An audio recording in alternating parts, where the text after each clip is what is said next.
bienvenue. Merci d'être là à notre 5 à 7 de clôture du mois équitable. Je me présente, je m'appelle Marie-Lou Villeneuve, je suis directrice au Centre de solidarité internationale Corcovado et c'est sous le chapeau de Corcovado que le comité organisateur pour faire de Rouyn-Noranda une ville équitable a cheminé depuis 2013. Donc on est très fiers d'annoncer qu'on a finalement notre désignation équitable et c'est pour ça qu'on est ici aussi, entre autres, ce soir pour célébrer la fin du mois.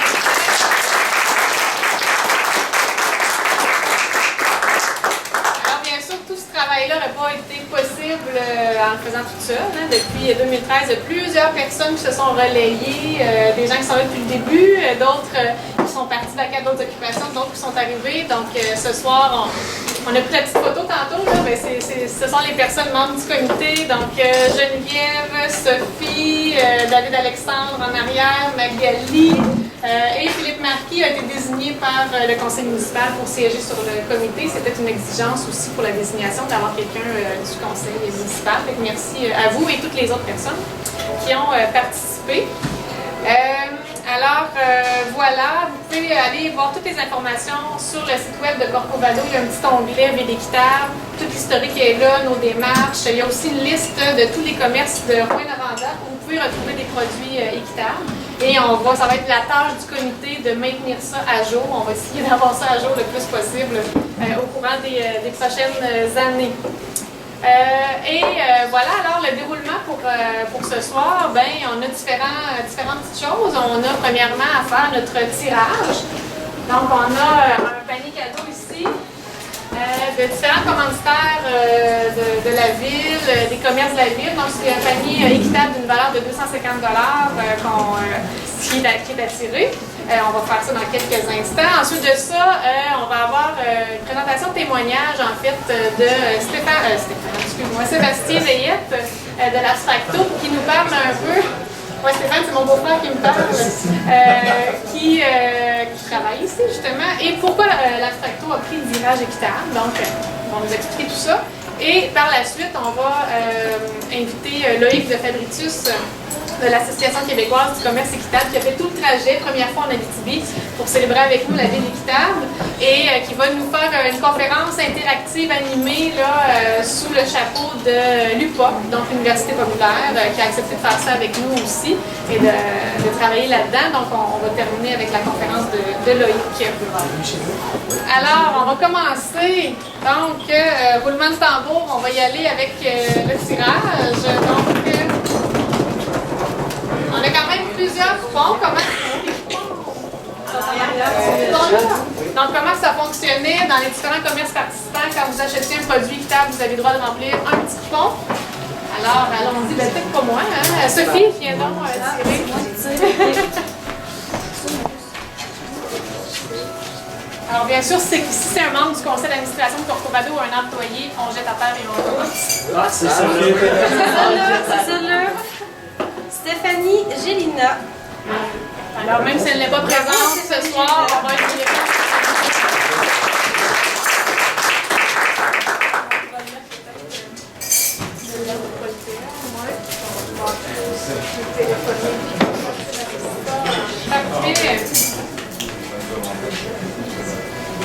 Et peut-être simplement pour une petite, le décorum plus officiel, on a eu, David, tu peux revenir, on a le certificat officiel de Rouyn-Noranda ville équitable. Donc simplement, Loïc remet officiellement le certificat.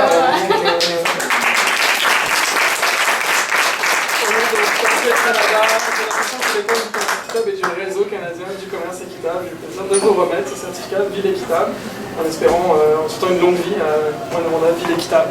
Ça ne pourra pas se faire sans les bénévoles et sans les commerçants. Donc, merci tout le monde. Merci à tout le monde. Il y a 3 pages à bonne nouvelle. J'ai toujours des questions, mais je ne vais pas mettre personne dans l'embarras, mais est-ce qu'il y a comme des niveaux équitables 1, 2, 3 ou une fois que tu es ville équitable, pour la vie, mettons? Je vous dirais que, on va en parler dans mon atelier tout à l'heure, mais l'enjeu principal c'est de maintenir les critères dans la durée. Alors de le renouveler à chaque année c'est déjà très fort, puis on réfléchit justement à une façon de reconnaître mieux l'engagement des villes qui continue et qui approfondit l'engagement d'année après année. On est entre nous, en famille. Oui, bien bonjour. Un petit peu. Moi, je suis habitué de parler ici, je parle toujours ici, mais là, je suis un peu plus stressé qu'à l'habitude, pour être bien honnête avec vous. Mais vous me présenter, je m'appelle Sébastien, je travaille ici, au sein de cette belle famille depuis 14 ans. Je suis maintenant associé avec Sylvain et Serge depuis plus de 5 ans maintenant. J'avais pas vraiment compris mon mandat. Là, Marie-Lou vient de me le clarifier, en fait.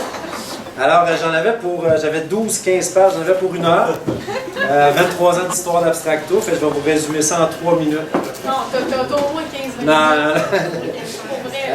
Alors, nos motivations, pourquoi on est devenu un lieu de café équitable. Écoute, c'est un peu, par la force des choses, je dirais que ça s'est fait tout seul, ça s'est fait d'emblée. Pourquoi ça s'est fait comme ça? Bon, ok, là, il y a des petits trucs qu'on peut coller à la réalité du café. Monsieur le conseiller, je n'avais pas... bonjour, monsieur Marquis. Je n'avais pas salué, monsieur Marquis, désolé. En fait, le café, les producteurs de café, ce qui est intéressant, ceux qui sont regroupés avec Fairtrade, on va dire en français, merci, transfert. Ce sont des petits regroupements, ce sont des petits producteurs. Souvent, on a l'impression que le café, à échelle mondiale, ça représente tellement qu'on voit comme des champs de café à perte de vue un peu partout. Ce qui n'est vraiment pas le cas. Le café, c'est quelque chose qui est... c'est une des plus grandes cultures qui est encore à échelle humaine. C'est-à-dire que le 3/4 des cultures de café sont encore de domaines familiaux. Ce sont des petites familles qui se regroupent. Transfert donne l'opportunité à ces gens-là d'avoir une reconnaissance du travail qu'ils font. On n'a pas conscience, très souvent, quand on mange une banane, on boit un café, tout ce qu'il peut y avoir derrière ça, tout le travail, tout ce qu'on check, c'est le prix a monté, le prix est descendu, puis ça nous rend marabout ou pas marabout. Le café, les petits producteurs de café, grâce au café Fairtrade, l'organisation, réussissent à améliorer leurs conditions de vie d'année en année. C'est-à-dire qu'ils, ils sont plus dépendants nécessairement que du cours du café. C'est-à-dire les années qu'il y a des moins bonnes récoltes, les années que le prix du café, il y a trop d'offres pour la demande, ainsi de suite. Leur prix chutait de façon assez drastique, ce qui faisait que c'était difficile de subvenir à leur famille, à leurs besoins, ainsi de suite. Le mouvement équitable permet à ces gens-là de s'organiser mieux, de chaque année de réinvestir, se doivent de réinvestir dans leur récolte, on peut dire dans leur culture. Le parallèle que je fais avec le café et l'abstracto, c'est un peu pareil. C'est clairement pas collé à la réalité, je le répète, des gens là-bas. Serge, Sylvain et moi-même avons eu la chance de voyager en Amérique latine, de voir la culture du café, les enfants, les parents, on fait ça à la main, on grimpe, on fait nos travaux à la main, tout ça, ça ouvre beaucoup. Les voyages, je pense que quand on arrive à début de la vingtaine, ce sont les plus beaux avantages de voyager, c'est l'ouverture sur le monde, c'est de comprendre la relation qui existe entre nous ici au Québec et les gens là-bas. C'est de se rendre compte qu'on est tous interdépendants les uns des autres. L'avantage qu'on pourrait dire au niveau de nous de vendre du café équitable, c'est qu'on n'a vraiment pas l'impression de demander la charité aux gens. Le système de café équitable, ce n'est pas de demander, de quêter, de demander de l'argent aux autres, mais c'est bien de consommer quelque chose qu'on va consommer ailleurs, mais de façon responsable, avoir une vision un petit peu plus grande de la relation qui nous unit, nous autres les humains de la même planète. L'abstracto, quand je dis c'est un petit peu le parallèle que je fais, c'est que les gars ils se sont mis ensemble quand ils sont revenus de leur voyage initiatique. Je savais que j'allais le placer, initiatique, je trouve ça beau comme nom. Leur voyage initiatique, début vingtaine, on revient, on a l'esprit ouvert, on a le cœur ouvert, on a envie de faire les choses un petit peu différemment. Ces gars-là sont revenus avec l'idée, souvent en Amérique latine, les gens travaillent, ils travaillent tous en fait, tout le monde fait du commerce, tout le monde s'organise, tout le monde s'entraide. Le troc existe encore de façon, ceux qui n'étaient pas au courant, le troc existe encore un peu partout, sauf alors là, quand on voit ça, eux reviennent avec l'idée de créer son travail, de décider avec qui on travaille, de comment on va traiter nos employés, de comment on va traiter les gens qui viennent ici, de comment on va les accueillir. C'est le but de créer son entreprise au départ. Les gars commencent avec... on aurait de l'eau. Les gars commencent avec une machine à café de maison, 2 frigidaires à moitié, puis des petites tables et pas d'employés. On dort dans le backstore, on vend les voitures. C'est ça, s'organiser. C'est là le parallèle que je fais avec les producteurs de café. Les gars se sont organisés de cette façon-là. Merci beaucoup. Tout ça a grandi petit à petit. L'idée de vendre du café n'était même pas là au départ, est arrivée quelques heures avant l'ouverture. Et l'offre de café a créé une certaine demande, qui a créé l'offre, qui a créé la demande. Les gens ont embarqué. En 1994, en Abitibi-Témiscamingue, on est encore sous le joug du café instant, des cannes de Max Wallace à 5$ à l'époque. C'est pas possible, 1 kilo de café à 5$. Faut s'enlever ça de la tête. Si on achète des kilos de café à moins de 10$, tout ça, ça se peut pas. Fait qu'il y a quelque chose qui ne fonctionne pas quand on consomme ce café-là. Eux sont arrivés dans l'idée de s'acheter un torréfacteur 2 années après, acheter le café vert, pouvoir offrir des meilleurs prix, pouvoir offrir du café frais, pouvoir lui donner leur couleur, leur mélange, leur saveur. Tout ça a grandi petit à petit. Vraiment en réinvestissant, un peu comme les producteurs de café vont le faire, en réinvestissant dans un petit peu plus d'équipement, une meilleure machine pour offrir quelque chose de meilleur. Alors tout ça, c'est un beau grand détour que je fais pour vous dire que tout ça, quand l'idée du café équitable est arrivée ici, la question ne s'est pas posée à savoir, est-ce que ça va être plus de travail? Oui, un peu. Est-ce que ça va être plus de gestion? Oui, un peu. Est-ce qu'on a confiance en fair trade, en transfert? Oui, on a confiance. De la façon dont c'est géré, de la façon dont ils nous approchent, de la façon dont ils nous, excusez l'expression, mais ils nous checkent. Fait que tout ça nous sécurise dans ce mouvement-là. Et tout ça collé à nos valeurs. Pourquoi ne pas faire un geste un brin plus lucide ou plus réfléchi? C'est ce qu'on s'est dit. Il y a eu une augmentation de prix au départ. Les gens ont suivi et les gens, je pense, s'en sont fait même une fierté d'avoir l'occasion d'acheter ce café-là, ne serait-ce que pour se faire plus ou moins bonne conscience, on pourrait dire, de dire, nous, dans un petit geste comme ça, minime, si on peut changer la vie d'autres personnes ou le sort de d'autres personnes, de l'améliorer, pourquoi pas? Alors nous, ça s'est fait de comment dire? Naturellement. Aidez-moi, naturellement, parce que ça collait aux valeurs de la place, tout simplement. Alors, la clientèle a suivi. Y a-t-il des questions? La clientèle a suivi. On a dû expliquer ça. On aurait aimé ça toujours avoir M. Loïc installé au coin du bar pour nous, pour mettre les choses exactement au bon endroit. Nous, on explique ça toujours dans nos mots, bien sûr.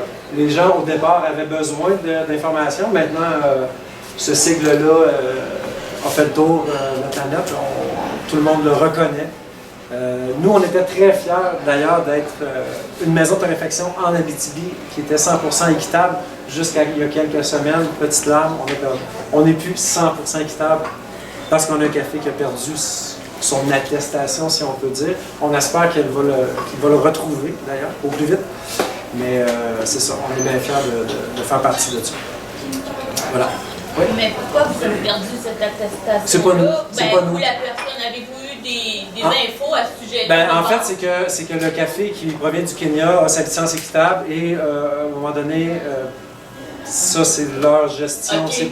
peut-être que monsieur, lui, va être plus en mesure de dire qu'est-ce qui fait qu'eux ont leur licence, la perdent, l'ont pas. Je ne sais pas exactement tous les tenants de tout ça. Par contre, eux l'ont pas, nous, on l'apprend, on a la décision de le garder ou pas.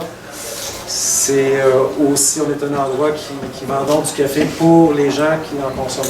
Ouais. Alors, on a décidé de le garder, mais en espérant qu'il redevienne, qu'il retrouve sa licence équitable, ça nous fera bien plaisir. Ben, merci.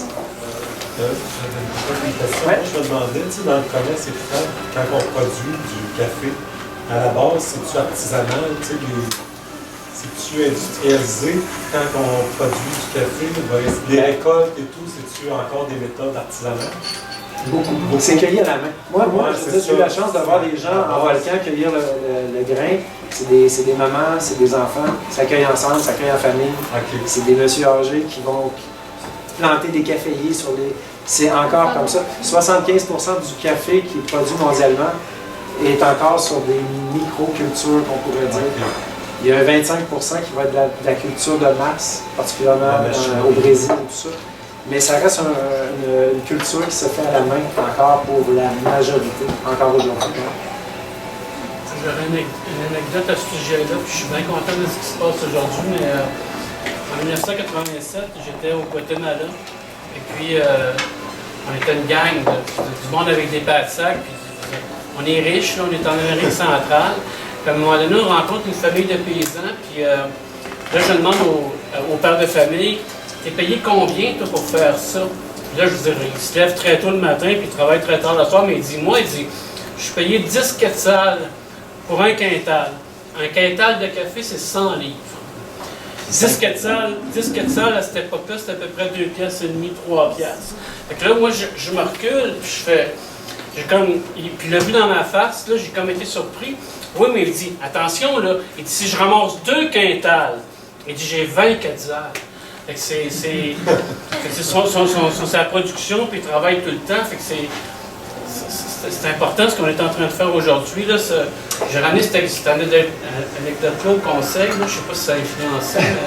Mais moi-même, à 23 ans, j'ai tenté de faire un peu de travail au Guatemala, transporter les poches de café, retourner le café, le transporter. Moi, le planteur d'arbres de 22 ans qui se pensait fort, j'ai trouvé ça extrêmement difficile et je les voyais toute la journée travailler pour, je ne sais pas combien, je n'aurais pas posé cette question. Monsieur Veillette, est-ce qu'il y a juste du café qui est équitable? Ben, ici, en ce moment, je dirais que oui. Mais on vous promet que... Ben, en fait, on est souvent à la recherche de trucs comme du sucre équitable en sachet. Ouais, mais c'est pas si toujours facile. J'ai déjà eu, par exemple. On en a déjà eu, oui. OK. Mais problème un petit peu avec le transport, avec l'approvisionnement. Donc, c'est pas toujours simple. Les fournisseurs, c'est pas simple. toujours Tu sais, comme simple. nous, le thé équitable, c'est souvent en sachet, pas en sachet, pardon, en feuille. Alors nous, ici, pour la manipulation, on l'a déjà fait, c'était pas l'idéal, c'était le thé qui infusait directement dans la théière. Ça ne donnait pas des résultats intéressants. Fait, pour la manipulation, tout ça, ici, c'est un peu difficile. Il y a des défis. Mais il y a des défis pour nous aussi de faire notre part, peut-être pour voir. Le sucre, c'est déjà arrivé. On a eu du sucre équitable pendant un certain moment, on était bien contents. Et le problème d'approvisionnement fait qu'on est retombé avec du BNDL. Non, mais je veux dire, c'est un défi constant. L'équitabilité, ouais. C'est pas quelque chose d'acquis vitam aeternam, c'est en comprend. Ben, c'est pas si les produits sont pas toujours disponibles non plus, c'est ça.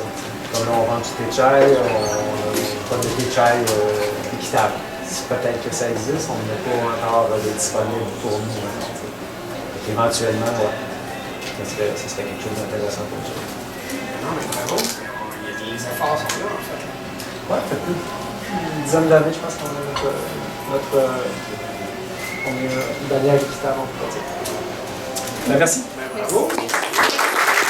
Alors, maintenant, on s'était rendu à la partie, l'autre partie, en fait, sur le commerce équitable pour expliquer un peu plus peut-être un peu plus de théorie justement de c'est quoi une ville équitable, en quoi ça consiste, quels sont les critères, et puis on veut ça un peu quand même interactif, alors questions-réponses, lâchez-vous là aussi, Loïc est là pour vous répondre, donc je cède la place à Loïc Dotabritus pour prendre le relais.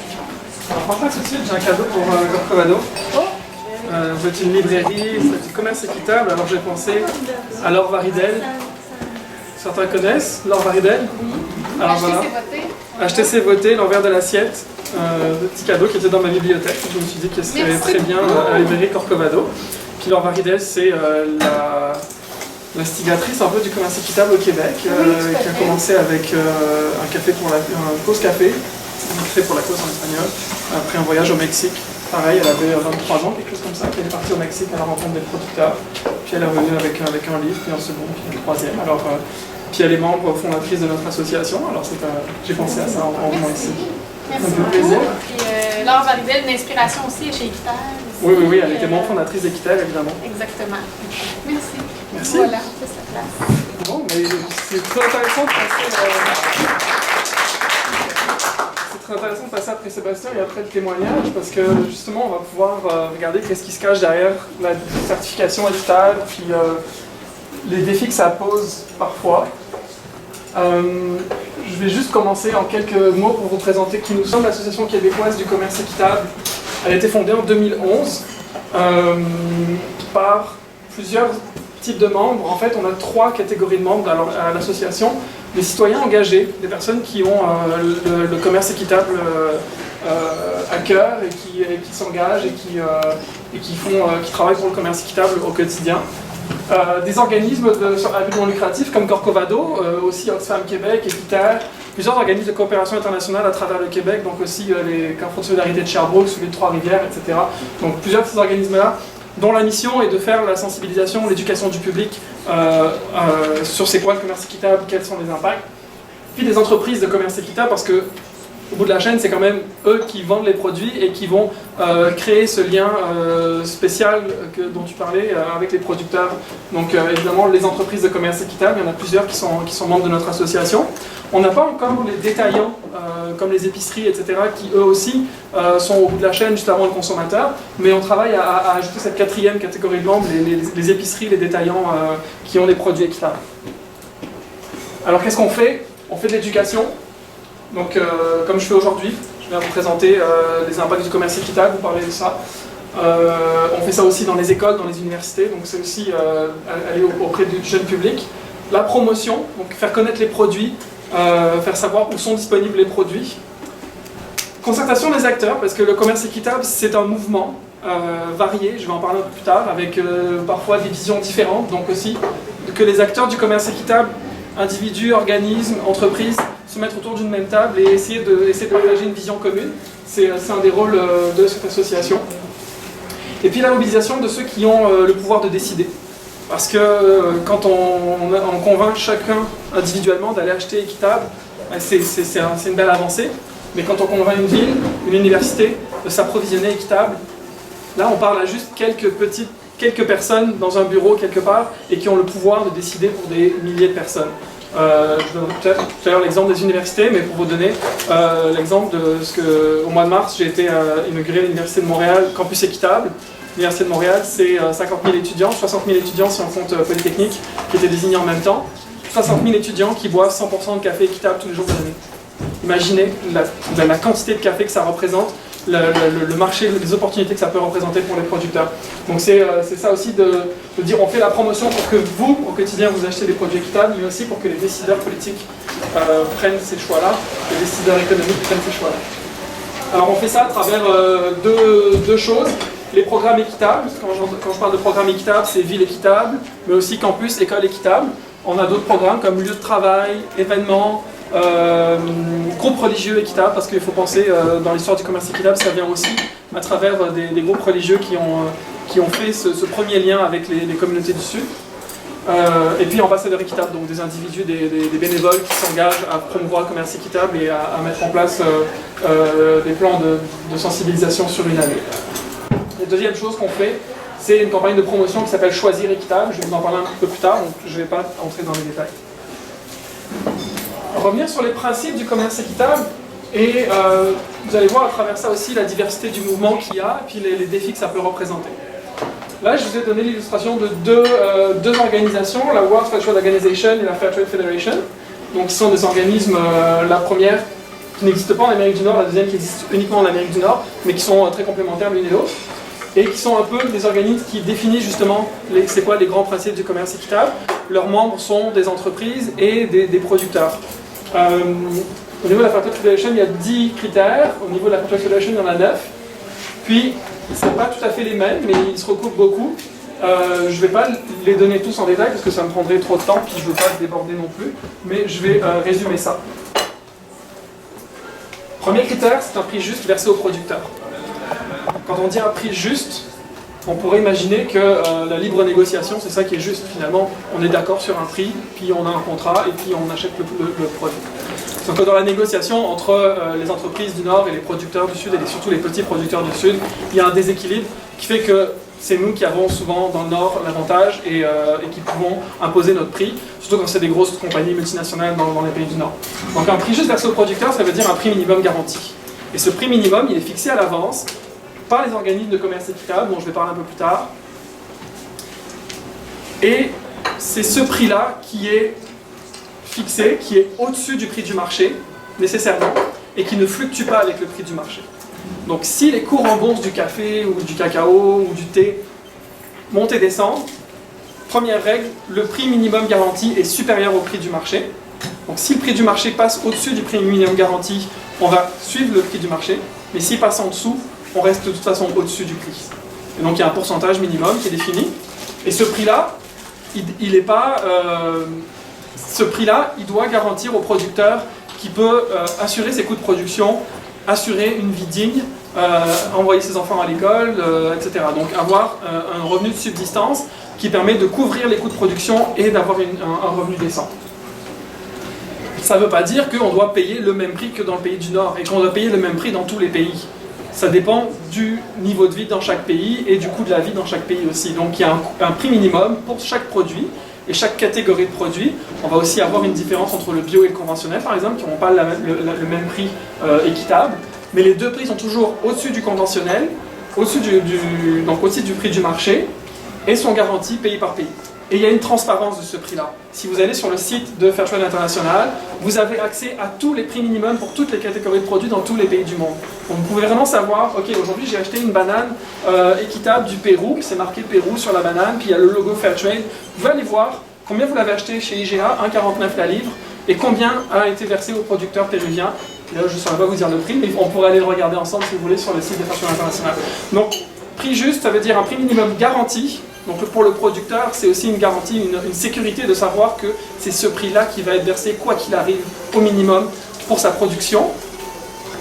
Et une transparence du prix pour le consommateur, donc il sait aussi qu'il ne se fait pas avoir et que l'argent ne va pas dans les poches de qui que ce soit.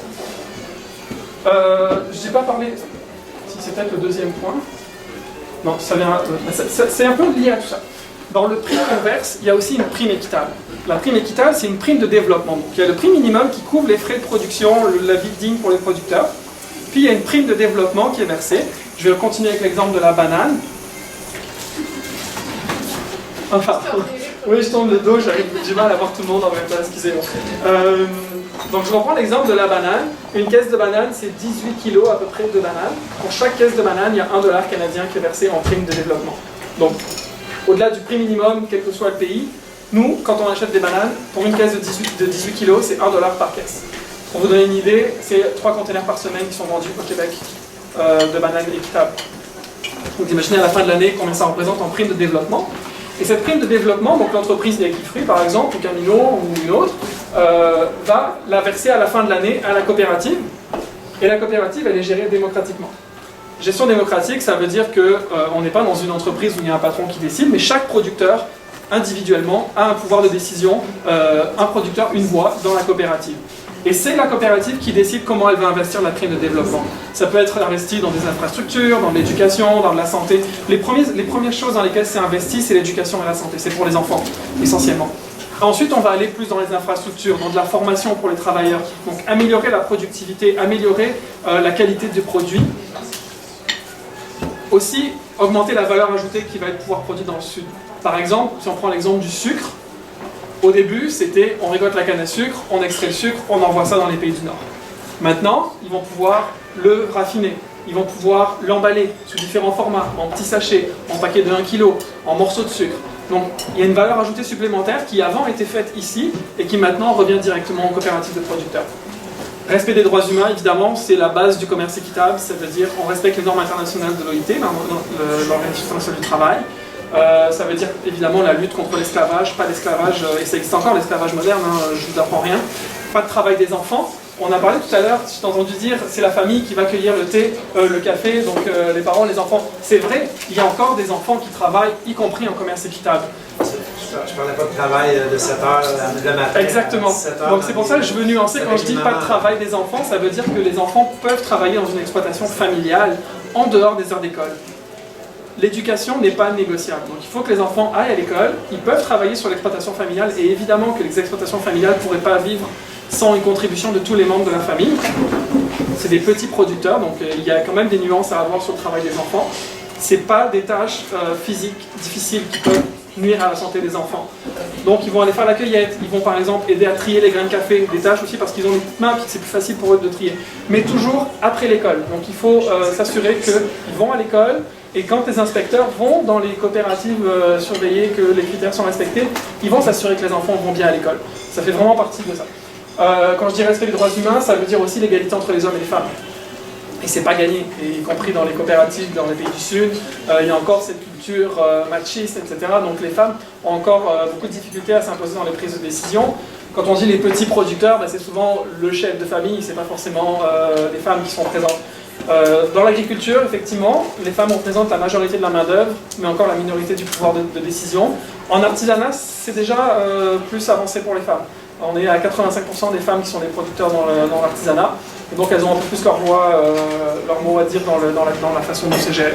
Donc il y a encore du travail à faire. Le commerce équitable, c'est pas parfait, mais c'est un mouvement qui a pour but de...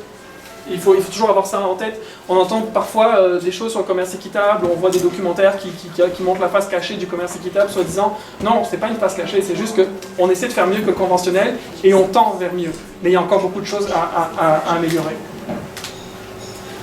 Un commerce direct, on en a beaucoup parlé, je ne vais pas m'étendre là-dessus, mais c'est vraiment la relation de confiance, la relation de long terme entre les coopératives de producteurs et les entreprises qui font du commerce équitable ici dans le Nord.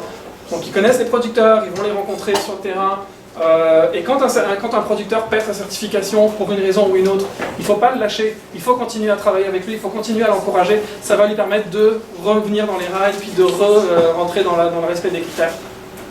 Oui. Sur la question de madame, est-ce que tu t'expliques qu'est-ce qui fait qu'une organisation perdrait sa certification? Il y a plein de raisons possibles, mais d'abord, c'est une bonne chose que les organisations puissent perdre leur certification. Ça veut dire qu'il y a des inspections sur le terrain, ça veut dire qu'on les surveille réellement et qu'on fait réellement respecter les critères. Donc si quelqu'un perd sa certification, tant mieux. Parce que ça veut dire que le système fonctionne et que les audits, c'est pas du pipeau. Là, on va vraiment vérifier sur le terrain chaque année, dans les coopératives, que les conditions sont respectées. Pourquoi ils ont perdu leur certification ? Il peut y avoir plein de raisons possibles. Peut-être qu'on s'est rendu compte que le droit du travail n'était pas nécessairement respecté comme il aurait dû l'être, qu'ils n'ont pas rempli les papiers comme il fallait. Et c'est parfois compliqué aussi pour les coopératives de producteurs de remplir des dossiers compliqués auprès de Fairtrade International, auprès des COCER, auprès d'autres organismes de certification. Parfois c'est simplement une gestion qui a été un peu hasardeuse une année, puis on est passé à côté. Mais avant de faire la certification, il y a aussi plusieurs étapes. Là, on va avoir d'abord des conseils qui vont être... des conseils, des recommandations qui vont être émises sur des points à améliorer, etc. Donc il y a quand même plusieurs étapes avant de perdre la certification. Mais je dis, c'est ça. Un, tant mieux s'il y en a qui perdent la certification, ça veut dire que les contrôles fonctionnent et qu'on s'assure vraiment du respect des critères. Et deux, quand on est une entreprise ici qui travaille avec ces coopératives-là depuis plusieurs années, il ne faut pas les lâcher quand ils perdent leur certification. Il faut continuer à s'approvisionner chez eux, puis à les encourager à re-rentrer dans les critères, puis voir comment on peut faire pour les aider à faire ça. Donc après, si évidemment, au bout de plusieurs années, ça ne fonctionne toujours pas et qu'il y a une mauvaise volonté, il faut le comprendre aussi. Mais cette relation directe et de confiance, elle est vraiment essentielle dans le commerce équitable. Et la certification, ce n'est pas l'alpha et l'oméga du commerce équitable. Il peut y avoir des façons de faire aussi différentes, je vais en parler tout à l'heure, mais il y a plusieurs niveaux dans le commerce équitable. La certification, c'est comme la garantie suprême, la façon la plus sûre pour le consommateur de savoir que c'est équitable. mais il y a plein de façons de faire du commerce équitable aussi. Simplement, commerce direct, engagement à long terme, ça veut aussi dire que par exemple, on va payer les commandes à l'avance. Ça aide beaucoup les producteurs d'avoir la garantie un peu de la trésorerie pour se dire ok, on va pouvoir faire face à des aléas climatiques, à des évolutions du marché, etc. Donc être sûr que la production va être vendue et écoulée au prix qui a été déterminé à l'avance, c'est vraiment super important en commerce équitable. Il y avait une question? Est-ce que l'association se déplace dans ces pays-là ou c'est juste les responsables de transfert ou d'équitaire? Ouais, je vais y venir tout à l'heure. L'association québécoise du commerce équitable ne travaille pas avec les producteurs. Tu as vu dans nos membres, on n'a pas de producteurs, c'est uniquement les gens d'ici. Nous, notre travail, c'est de faire l'éducation et la promotion du commerce équitable. Il y a des organismes de commerce équitable qui ont ce rôle-là de faire la certification, puis nous, on ne fait pas de certification. On ne vérifie pas les produits, on fait confiance à des marques dont je vais parler tout à l'heure. C'est bon, merci beaucoup. La prime équitable, j'en ai déjà parlé, donc je ne reviens pas là-dessus, c'est la prime de développement. Je l'avais juste pas mis au bon endroit dans le respect de l'environnement, évidemment. Ça, c'est vraiment le deuxième pilier, je dirais. Il y a le social, l'humain, le développement et l'environnement. Et ça, c'est vraiment une exigence importante aussi en commerce équitable. Je crois que 75 à 80% de la production agricole dans le commerce équitable, donc du sud vers le nord, c'est du bio. Puisqu'il ne l'est pas, de toute façon, on respecte des critères environnementaux sévères. Ça veut dire par exemple qu'on interdit les organismes génétiquement modifiés, donc il n'y a pas d'OGM en commerce équitable. On limite strictement l'utilisation d'herbicides, de pesticides, d'engrais chimiques, donc respect de l'environnement, mais aussi pour l'autonomisation des producteurs par rapport aux multinationales de l'agrochimie. Hein, on dit que Monsanto, etc., ils ont un pouvoir énorme sur les agriculteurs.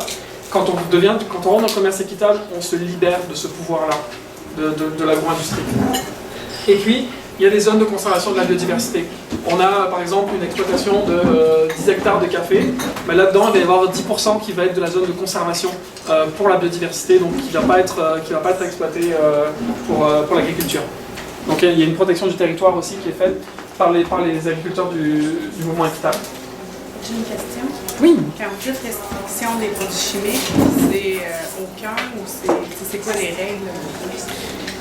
Quand c'est bio, ça veut dire qu'il n'y a pas de... C'est ça. Pour les autres, ça va dépendre des catégories de produits, évidemment. Puis, par exemple, aussi des conditions climatiques. Okay. S'il y a une invasion d'un champignon dans la région, c'est sûr qu'on va permettre l'utilisation du fongicide qui va permettre de se débarrasser de ça. Mais on va essayer d'éviter au maximum d'utiliser les produits qui ne sont pas nécessaires. Contrairement à l'agriculture conventionnelle où on va faire des dépandages en quantité astronomique de produits, de pesticides, herbicides, etc. Alors que parfois c'est de la prévention, mais ça c'est juste pour donner de l'argent à l'industrie agrochimique. Donc c'est plus une utilisation raisonnable de ces produits-là. Puis aussi, quand on produit du café, par exemple, on est dans des régions montagneuses qui sont difficiles d'accès, et pour avoir ces produits-là, on n'a qu'un seul intermédiaire qui vient les importer de la ville jusque dans la région. Et ces gens-là, on a un pouvoir, on les appelle les coyotes, je pense, au Mexique. Donc c'est aussi se libérer de ce marché-là. C'est pas seulement pour l'environnement, mais c'est aussi un enjeu économique super important. Puis on s'est rendu compte aussi que dans certaines exploitations agricoles, maintenant, quand on n'utilise plus ces produits-là et que la terre commence à se régénérer, puis on a des meilleurs rendements qu'avant. Donc finalement, se libérer de l'industrie chimique, c'est aussi une façon d'améliorer la qualité et la rentabilité des produits. Alors on m'a demandé de parler des mythes et des idées reçues sur le commerce équitable, j'en ai recensé quelques-unes. Mais en fait, avant de vous les montrer, je voudrais vous les demander. Qu'est-ce qui... Bon, vous avez vu le premier, vous l'avez pas vu. C'est quoi vos idées sur le commerce équitable? Qu'est-ce qui constituerait un frein pour consommer, acheter équitable? Consommer équitable, ça coûte plus cher. Ça coûte plus cher. Ok. Les produits durent moins longtemps. Ils durent moins longtemps? Donc moins bonne qualité, c'est ça? Ok. La qualité des produits. Ça coûte moins bon. Ça coûte moins bon, c'est ça. Donc on est encore dans la qualité. Là, ça dure moins longtemps, ça coûte moins bon. Variété, il y a moins de variété. Il y a moins de choix, effectivement, moins de choix. On doute que ce soit vraiment équitable. On n'est pas sûr que c'est vraiment équitable. Ok.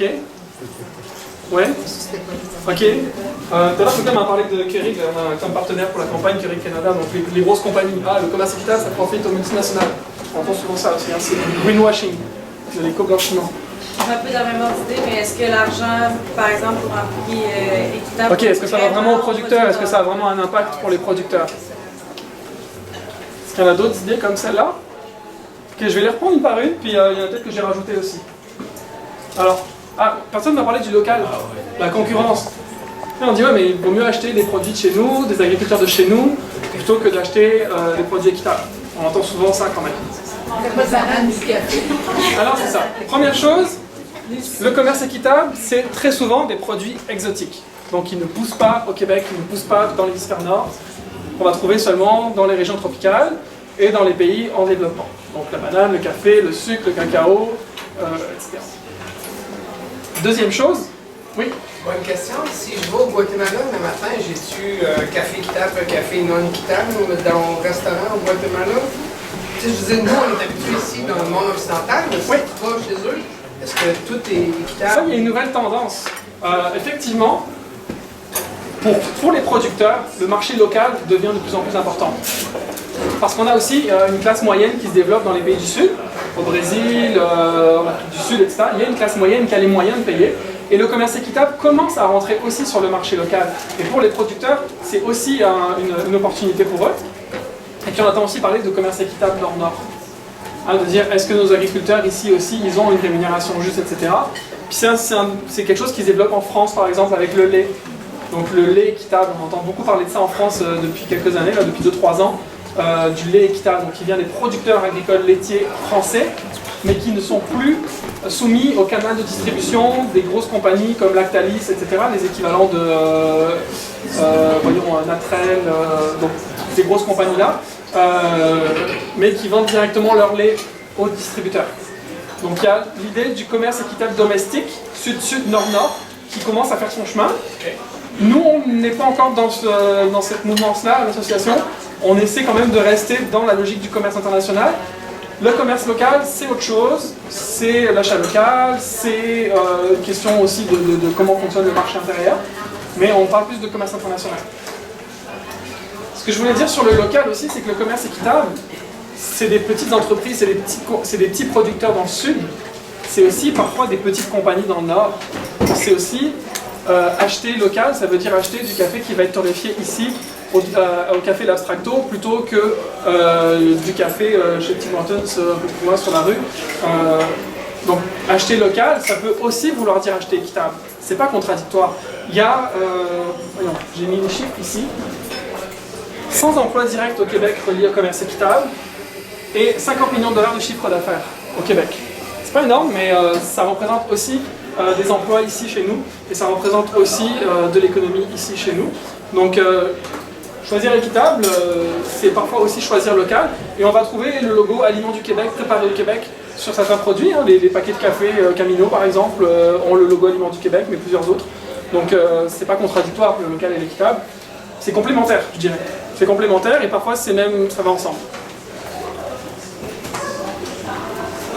Ok, ça coûte cher, j'ai pas les moyens.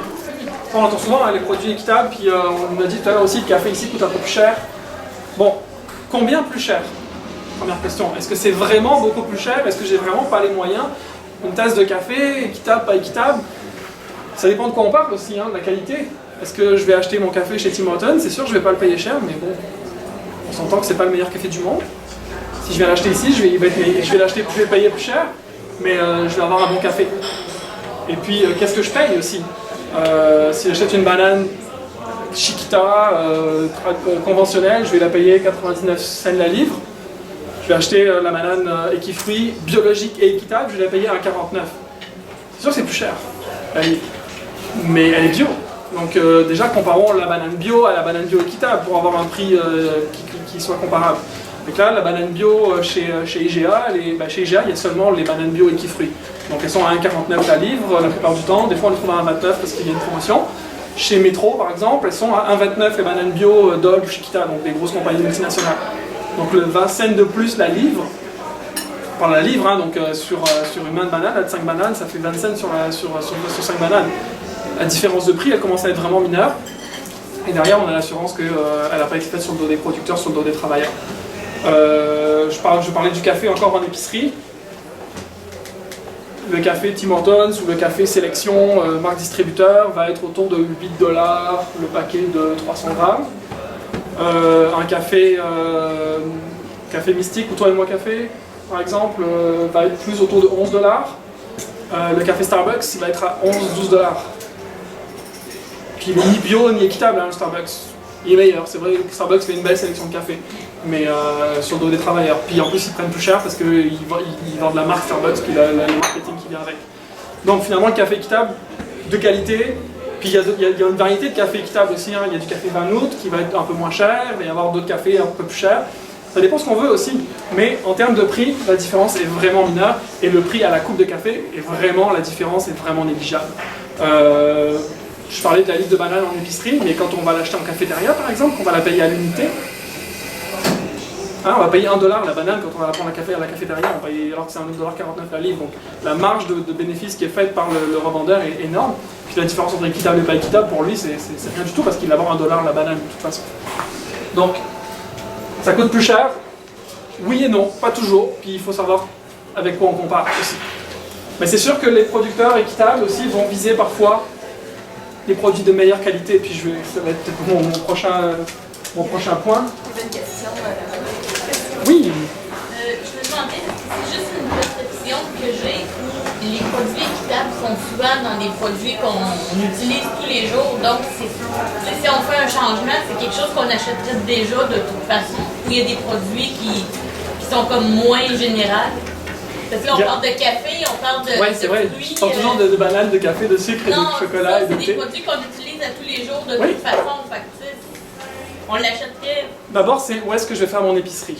Okay. Puis est-ce que dans mon épicerie, sur les tablettes, il y a les produits équitables? C'est une première question qui se pose, parce que si on va chez IGA ici, bah déjà, entre Marché Bélanger et puis Famille Julien, il n'y a pas la même sélection de produits équitables. Donc entre deux épiceries IGA, déjà, on n'a pas le même nombre de choix. Puis si vous allez, c'est quoi l'épicerie qui est près d'ici là, l'épicerie santé, les folles saveurs, c'est ça? Les saveurs folles. Et l'autre, on a été, c'est ça, à Noranda, la semence. Bon ben là, on a une plus grande variété de produits équitables aussi. Donc, ça dépend où est-ce qu'on fait son épicerie. Et puis, oui, effectivement, le café, le thé, le chocolat, le sucre, c'est les produits de base les plus courants qu'on trouve et qui sont aussi les plus populaires en commerce équitable. Mais on va trouver aussi de la crème glacée, chez Ben & Jerry's par exemple, qui fait de la crème glacée équitable. Donc tu sais, entre choisir un pot de crème glacée Ben & Jerry's ou une pot de crème glacée, un pot de crème glacée Häagen-Dazs, c'est le même prix, ben, je vais prendre le Ben & Jerry's, il est fair trade, c'est certifié équitable. Donc c'est aussi de savoir reconnaître les logos, puis comparer les prix, puis on se rend compte que c'est pas toujours plus cher, et on sait ce qu'il y a derrière, donc quand on fait le choix. Mais on trouve des épices, à la semence justement, on trouve des épices Chaz Organics par exemple, qui sont des épices certifiées équitables. Mais après, c'est aussi une question de perception, parce que des fois, c'est pas certifié équitable, ça veut pas dire qu'on a exploité les travailleurs, ça peut être du commerce direct, il y a d'autres histoires derrière d'autres produits, derrière d'autres compagnies. Je veux pas toujours dénigrer le commerce conventionnel, il y a des compagnies qui font différemment, mais qui font aussi l'équitable. Puis Mouvement Équitable, c'est un grand panel d'activités et de certifications, etc. Donc il y a différentes façons d'être équitable. Mais quand on fait son épicerie dans les plus petits... Pour avoir la certification, il y a des commerçants qui trouvent ça trop cher. Donc oui, il y a des frais de licence derrière, hein, ils viennent pas de le savoir aussi, mais pour payer une licence à Fair Trade Canada pour avoir le logo. Fait que, tu sais, il y a un prix à payer aussi, mais c'est un prix qui vient aussi payer la garantie que il y a des auditeurs qui sont envoyés dans les pays du Sud, il y a des auditeurs qui viennent voir ici comment vous faites. Puis Fair Trade Canada, il fait du travail de promotion aussi pour que le public connaisse la marque et choisisse les produits. Donc tout ça, ça a un coût. Mais Fair Trade Canada, c'est un organisme à but non lucratif, hein, ils ne font pas d'argent là-dessus. L'argent qu'ils reçoivent, ils le réinvestissent dans le commerce équitable. Merci. Question de Sophie, puis ensuite. Oui, bien, c'est commentaire et question, c'est que tantôt on l'a mentionné, là, mais les produits qui sont disponibles à Rouyn-Noranda sont listés sur le site de la Ville équitable et les endroits où on en trouve. Mais c'est sûr qu'il y a d'autres produits qu'on n'a pas. Par exemple, il y a des vêtements équitables qu'on... Très difficile à trouver. Ici, avec Tibi, donc... Au Québec, en général. Au Québec, en général. Mais n'hésitez pas, quand vous êtes dans un commerce, bon, c'est sûr que les grosses épiceries, des fois, c'est plus difficile d'aller voir le gérant et de poser la question, mais de dire, ah ben je sais qu'il existe tel produit équitable, d'aller voir aussi sur Fair Trade Canada, il y a toutes les listes des produits qui existent. Oui, il n'y a pas juste les bananes, il y a autre chose aussi. Donc, si vous commencé à demander, je sais qu'il existe telle sorte de banque qui est équitable, je sais qu'il existe des vêtements équitables. Avant, il y avait les ballons de soccer aussi qui étaient équitables. Il y en a de moins en moins qu'on retrouve parce que c'est problématique. Il y a une personne au Québec qui en fait, c'est Humano à Sherbrooke. Bon, n'hésitez pas d'aller demander à vos fournisseurs. S'il n'y a pas de demande, il n'y aura pas d'offre non plus, tu sais. Mais si vous voulez vous renseigner sur ce qu'il y a de disponible de manière générale, là, il est là sur le comité Ville équitable. On a recensé ce qu'il y avait ici, mais si on veut sortir en dehors de ça, d'aller voir sur Fairtrade Canada, il y a comme toutes les listes des produits qui existent, qui peuvent être certifiés. N'hésitez pas à être soit à des courroies de transmission à vos différents commerces locaux ici. On n'y pense pas souvent, mais par exemple dans les cosmétiques, on trouve du beurre de karité équitable. Pour tout ce qui est crème hydratante, baume à lèvres, etc. On peut aussi en trouver des produits équitables. Je pense qu'il y a Karité de la Pointe qui est à Sherbrooke qui en font, mais ici on trouve chez la Semence qu'il y a des Caridermes par exemple. Donc il y a quand même des produits de toutes sortes de choses, pas seulement l'alimentaire, mais de l'artisanat, des produits cosmétiques, etc. qui existent. Vêtements équitables, c'est vrai, c'est difficile à trouver. Le coton équitable est certifié Fairtrade, il n'y en a pas au Québec. On trouve quand même des produits en laine. Et quand je dis des produits, je vais en parler plus tard. Il y avait juste une question, Maurice, tu as un commentaire? C'est correct. C'est correct? Merci. Je vais continuer, j'ai listé 10 mythes et idées reçues. Alors, acheter bio et local, c'est mieux pour protéger la planète et protéger ma santé. Je pense que j'en ai dit suffisamment sur... Mais je vais vous donner un exemple quand même sur le bio et local. Est-ce que je l'ai noté ici? Ok, c'était de la canne à sucre, donc du sucre de canne versus du sucre de betterave. En étant en Suisse, donc on importe du sucre de betterave du nord de la France, conventionnel, ou on importe du sucre de canne bio du Paraguay. Lequel, à votre avis, comme ça instinctivement, est le plus polluant? Bon, ben, vous savez, là c'est la betterave du nord de la France. C'est-à-dire que même si ça a fait 300 km seulement en camion pour venir, la façon dont il a été produit est plus polluante et émet plus de gaz à effet de serre que le sucre bio du Paraguay importé par bateau. Voilà, donc je ne peux pas comparer avec de la betterave bio par exemple ou autre, mais simplement vous dire que parfois ça vient du sud, ça ne veut pas forcément dire que ça a été polluant. C'est sûr qu'il y a des produits bio, locaux, dont on sait qu'ils ont été faits dans des bonnes conditions. Évidemment, on va privilégier cela. On a tous en tête, la priorité c'est bio et local tout en haut, évidemment. C'est ça qui est le plus écologique et le plus responsable. Mais ensuite, quand c'est pas possible, on va essayer de trouver peut-être du bio importé, équitable. Donc il y a une hiérarchie de valeurs et de choix à faire dans sa tête aussi, quand on doit consommer, de savoir quel produit on veut. Puis regardez aussi, il y a plein d'autres critères qui rentrent en compte. Est-ce que c'est disponible en épicerie, combien ça coûte, etc. Mais acheter bio et local, ça ne veut pas toujours dire que c'est meilleur pour l'environnement. Puis c'est pas contradictoire avec acheter aussi d'autres produits bio qui viennent du sud quand ils ne sont pas disponibles localement. Donc oui et non. Difficile à trouver, on n'en trouve pas partout. On a eu une première réponse effectivement sur le site de Corcovado. Il y a la liste des points de vente ici à Rouyn-Noranda. Je vous parlais tout à l'heure de Choisir Équitable aussi. C'est un site web qu'on a lancé avec Équiterre, sur lequel il y a tous les points de vente de produits équitables partout au Québec qui ont été référencés. Donc vous dites je veux trouver du quinoa équitable à Sherbrooke ou à Trois-Rivières, et puis là vous allez regarder, vous allez avoir les points de vente qui existent avec ces produits-là. Mais évidemment, on ne trouve pas tout partout, hein. Il y a encore la difficulté à trouver certains produits, mais aussi voilà, pensez à les demander. Je reviendrai tout à l'heure sur qu'est-ce qu'on peut faire nous au quotidien pour améliorer ça. Donc difficile à trouver, oui et non. Hein, chez IGA, donc le plus grand distributeur au Québec, on trouve des produits équitables. Dans toutes les épiceries de quartier ici, il y en a plein qui font l'effort d'avoir des produits naturels, des produits santé, des produits équitables. Donc on en trouve aussi là. Et puis pour le café, des fois c'est de choisir la bonne porte pour avoir du café équitable plutôt que du mauvais café conventionnel. Juste un petit commentaire, j'ai trouvé ça le fun. Ben oui, j'ai pas encore mis non, pas de circulaire sur ma porte, là, je vais le faire, mais là j'ai reçu les circulaires.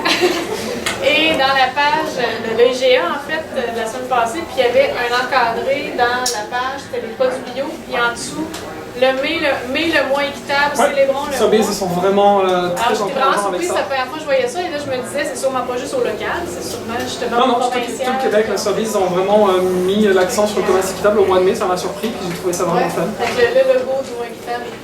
Donc chez Rachel Berry aussi, on en Avec trouve. les grandes chaînes, ils embarquent aussi. Mais là, je parle de Sobeys, mais chez Provigo aussi, on en trouve.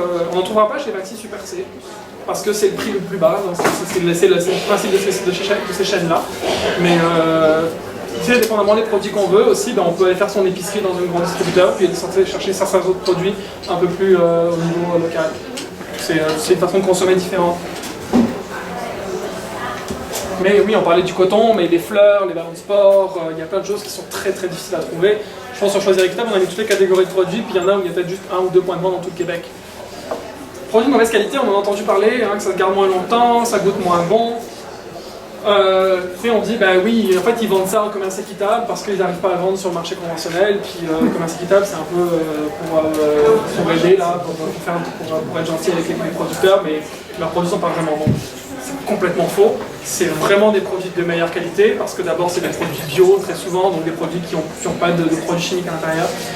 Le nombre de prix internationaux reçus dans des salons d'alimentation, dans des salons d'agriculture reçus par des coopératives de commerce équitable, le meilleur café du monde à Seattle le mois dernier, là c'était un café du symbole des petits producteurs, un café équitable.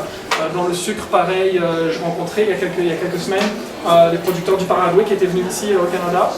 Puis eux, ils ont remporté pour leur sucre roux, pareil, un prix international du meilleur sucre. Donc, c'est ça. Et puis les producteurs ont intérêt à miser sur la qualité parce que c'est ça qui leur permet d'accéder au marché dans les pays du Nord. S'ils veulent faire du conventionnel, puis ils ne seront pas concurrentiels avec les grandes multinationales. Donc, ils misent sur la qualité, ils misent sur du plus haut de gamme, en pariant sur ça pour aller chercher des consommateurs qui ont peut-être les moyens de payer un peu plus cher et qui vont payer un peu plus cher pour la qualité aussi. Donc c'est faux de croire que ce n'est pas des produits de qualité, bien au contraire. C'est même dans l'intérêt des producteurs, pour eux, d'améliorer la qualité des produits. La prime équitable leur sert souvent à ça aussi, quand ils ont atteint leurs besoins de base, l'éducation, la santé, l'accès à l'eau, ils vont pouvoir investir aussi sur de la formation, de l'infrastructure qui va leur permettre d'améliorer la qualité et la valeur ajoutée de leurs produits. Donc c'est super important pour les producteurs. C'est pas viable, c'est de la charité. Évidemment, ça coûte plus cher, pourquoi on va acheter ça? Finalement, c'est juste parce qu'on veut faire du bien aux producteurs qu'on va payer plus cher. Non, le commerce équitable, ça n'est pas de la charité, c'est du commerce, c'est de l'économie. On est dans un échange entre un produit et un consommateur. On ne fait pas ça pour les beaux yeux de la princesse, là, il y a quand même un échange économique derrière ça. La charité, c'est quand on donne de l'argent pour des causes humanitaires, etc. Très bien, ça a sa place, ça a son rôle. Mais si je donne 10 $ par mois à Oxfam pour avoir bonne conscience, mais qu'après ça, je vais à mon épicerie et j'achète du café Starbucks ou Vanout ou autre, je viens de détruire les 10 $ que j'ai donnés à Oxfam parce que je fais le contraire de ce que j'encourage de l'autre côté. Donc non, c'est pas de la charité, c'est complémentaire de l'aide humanitaire. Et oui, c'est économiquement viable parce que c'est un commerce direct. Donc pour le même prix, il y a une plus grande partie qui va aux producteurs parce qu'on n'est pas passé par des courtiers, parce qu'on n'est pas passé par des intermédiaires. Donc dans le prix que paye l'Astracto à son café qu'il importe directement des producteurs du Kenya ou du Mexique ou des autres pays, il n'y a pas eu d'intermédiaire entre ceux-là, à part celui qui a transporté dans son bateau le café pour l'emmener ici au Canada. Donc économiquement, c'est rentable. C'est rentable pour les producteurs, c'est rentable pour les entreprises qui vendent les produits ici, et les consommateurs s'y retrouvent aussi, sinon ils ne les achèteraient pas. Donc c'est pas de la charité, c'est rentable, le commerce équitable. On est dans l'économie de marché, on n'est pas là pour révolutionner le monde, c'est pas du socialisme. On est dans un système, on essaie de détourner, d'utiliser le système à l'avantage de ceux qui en sont les victimes. Avec toutes les critiques qu'il peut y avoir avec ça, je suis ouvert à la discussion, mais c'est ça, c'est à ça que sert le commerce équitable. Quand on voit les barres de chocolat, c'est Dairy Milk avec une tablette équitable, Nestlé qui lance sa Kit Kat équitable à travers tout le reste qui est non équitable. Qu'est-ce que vous en pensez de ça? On rentre dans là-dedans? Attends, c'est la prochaine slide. Pour vrai? Bon, juste devant ça. Le commerce équitable profite aux multinationales, c'est du greenwashing. Quand on parle de commerce équitable, on parle souvent de la marque Fairtrade, ou il y a plusieurs autres labels dont je parlerai plus tard. Les critères sont les mêmes pour tout le monde. Si Nestlé ne respecte pas les critères, si Vanout ne respecte pas les critères, si Ben & Jerry's ne respecte pas les critères, ils perdent la marque Fairtrade. Mais pour la c'est une tablette, maintenant. Tout le reste, ils disent, nous, on va le faire pour celle-là. Mais c'est toujours une tablette de plus vendue en équitable, puis c'est toujours des producteurs de plus qui vont recevoir. Tu sais, le commerce équitable, il y a, j'arrête pas de le dire depuis tout à l'heure, mais c'est un mouvement. il y a 50 nuances de commerce équitable. Il y a celui qui fait tout parfaitement, la petite entreprise coopérative. Camino, pour moi, c'est l'exemple idéal. Là, c'est une coopérative. Donc, les travailleurs de chez Camino sont propriétaires de Camino. Chocolat que vous avez sur les tables ici. C'est une coopérative, ils ne font pas de profit, ils travaillent depuis 20 ans avec les mêmes producteurs. Les producteurs, certains ont failli perdre leur certification parce qu'il y a des problèmes de paperasse. Camino ne les a jamais lâchés, a toujours payé d'avance. C'est une petite entreprise. Donc, on est comme dans l'idéal, le monde idéal. Mais, à un moment donné, c'est vraiment un grand débat dans le mouvement équitable, c'est la question de savoir comment on fait pour atteindre un maximum de consommateurs. Et pour ça, malheureusement, à un moment donné, on n'a pas le choix que de passer à travers aussi des grosses compagnies multinationales, mais elles doivent respecter les mêmes critères que les autres. Donc verser le prix minimum garanti, verser la prime équitable. Imaginez si Nestlé vend même ne serait-ce que 2% de sa production mondiale en commerce équitable, ce que ça représenterait en prime équitable, en prime de développement. Puis il y a le choix des consommateurs. Tu vas chez Pharmaprix, tu as plusieurs palettes de chocolat en Cadbury. Et si tu achètes celle qui a le logo Fairtrade, il y a de l'argent de ta tablette de chocolat qui va aller au producteur. Si tu prends celle qui n'a pas le logo Fairtrade, c'est tout qui va dans les poches des actionnaires de Cadbury. À toi de faire le choix. Cadbury est moins bon que Camino. C'est pas le même prix. Donc ça dépend qu'est-ce que tu veux comme chocolat aussi. Est-ce que tu veux juste une barre de chocolat parce que tu as besoin de ton chocolat là tout de suite, ou est-ce que tu veux un produit de qualité que tu vas déguster de façon plus raisonnable, mais en profitant mieux aussi du goût. Donc c'est aussi un choix qu'il faut faire au niveau du consommateur, mais il faut être capable d'aller toucher tous les consommateurs. Chez Couche-Tard, on va trouver aussi des produits équitables, et puis on va les payer plus cher parce que c'est Couche-Tard et que c'est ouvert le soir, mais ça dépend juste à toi de faire tes choix et de dire aussi à quoi j'ai accès. Est-ce que je suis prêt à payer un peu plus cher? Est-ce que je suis prêt à aller à l'épicerie qui est un peu plus loin parce qu'elle a ces produits-là? C'est des choix qu'on fait. Mais s'il n'y avait pas les multinationales, le commerce équitable resterait un mouvement minoritaire. C'est un mouvement ultra minoritaire, là on est à moins de 1% du commerce mondial. Mais c'est le fait que des grosses compagnies embarquent et acceptent de respecter les critères, ben, ça fait qu'on commence à augmenter les volumes, à offrir plus d'opportunités aux producteurs. Ce qu'il faut avoir en tête en commerce équitable, et c'est vraiment notre rôle, c'est des opportunités pour les producteurs d'amener leurs produits. Il faut comprendre que quand une coopérative est certifiée équitable, ça ne veut pas dire que tout le café ou toutes les bananes qui vont sortir de sa production vont être vendues sur le marché comme des produits équitables et vendus au prix équitable avec la prime équitable, etc. En moyenne, c'est 10 à 15% de la production équitable dans le monde qui est vendue sur le marché équitable. Le reste, comme il n'y a pas de demande, ils le vendent sur le marché conventionnel et parfois ils perdent de l'argent. Et c'est pour ça que le commerce équitable ne permet pas de sortir de la pauvreté. Il y a une croyance que oui, le commerce équitable c'est pour lutter contre la pauvreté. Oui, mais ça ne veut pas dire que tous les producteurs de commerce équitable ne sont pas pauvres. Malheureusement, c'est qu'ils ne sont pas capables d'écouler leur production parce qu'il n'y a pas une demande suffisante. Il y avait une question de Maurice, En fait, je vais faire du pouce sur ce que tu disais par rapport aux multinationales qui commencent à embarquer dans le truc équitable, puis des multinationales qui jouent dans les plates-bandes du bio et ainsi de suite. Oui. C'est que, bon, on peut prendre un côté et dire, bon, les multinationales font du greenwashing, puis c'est probablement pas tout à fait faux non plus, ils veulent l'utiliser, mais ça veut quand même dire que la pression du consommateur pour le choix équitable, ça l'amène des multinationales à dire, wow, je perds des parties du marché, je vais bifurquer en partie de ma production, pour aller chercher, ça veut dire que le mouvement est là et a un impact réel et concret pour que les grandes multinationales dévient un peu de leur façon de faire traditionnelle pour embarquer dans du bio, du équitable ou n'importe quoi un peu plus écolo et un peu plus environnemental. Puis ça, je pense que c'est quand même un pas intéressant vers l'avant, pour dire on est capable de faire fléchir des grands décideurs parce qu'il y a des consommateurs qui font des choix plus éclairés. Moi, je pense que c'est pas parfait, mais c'est quand même un pas intéressant. Mon grain de sel. Bon, ma prochaine petite bulle, c'est le contraire. Le commerce équitable, c'est un truc de militants, grano, bobo, hipster, gauchistes, tiers-mondistes, altermondialistes. C'est beau. Fait que s'il y en a qui disent ça, tu sais, d'un côté il y en a qui disent ça, et d'un côté il y en a qui disent ça. Et rien que le fait que les deux critiques existent pour le commerce équitable, ben, ça veut dire qu'il y en a pour tout le monde. Puis oui, je suis un bobo, grano, gauchiste, puis je vais aller acheter mon café chez Corcovado. Ben oui, je suis un militant, puis je veux ça aider le mouvement de la solidarité internationale. Tant mieux. Mais je suis monsieur, madame, tout le monde, puis je vais faire mon épicerie chez IGA, puis je fais du café Vanout, ben, si je peux acheter ce qui est équitable, tant mieux aussi. Il faut qu'il y ait de la place pour tout le monde dans ce mouvement-là, parce qu'au final, c'est les producteurs qui en bénéficient, puis c'est ça qu'on veut. Puis aussi, le mouvement équitable, évidemment, il a commencé comme ça. Il a commencé par des gens qui étaient des militants, par des altermondialistes, par le mouvement 10 000 villages, par Artisans du Monde en France, etc. Donc par du petit, du local, mais à un moment donné, il faut aussi être capable d'aller atteindre un plus large public. Et malheureusement, il n'y a pas assez de gens comme moi qui tous les jours vont parler à monsieur, madame, tout le monde pour leur expliquer les impacts positifs du commerce équitable. Il y a 4 catégories de consommateurs, on parle beaucoup de ça en marketing. Il y a la pointe de la pyramide, c'est justement ceux-là, ceux qui sont convaincus. Puis ceux qui, il n'y a pas besoin de leur expliquer, ils le savent pourquoi il faut acheter équitable, ils vont l'acheter aussi souvent que possible. Et même parmi ceux-là, on n'arrive pas à avoir 100%, hein, parce qu'à un moment donné, ils n'y pensent plus, ou ils n'ont pas le temps, ou c'est pas disponible près de chez eux. Donc, c'est ce petit pourcentage-là de consommateurs très sensibilisés, très éduqués, qui fait le choix de l'équitable. Ensuite, il y a 2 autres catégories de consommateurs qu'on peut aller chercher.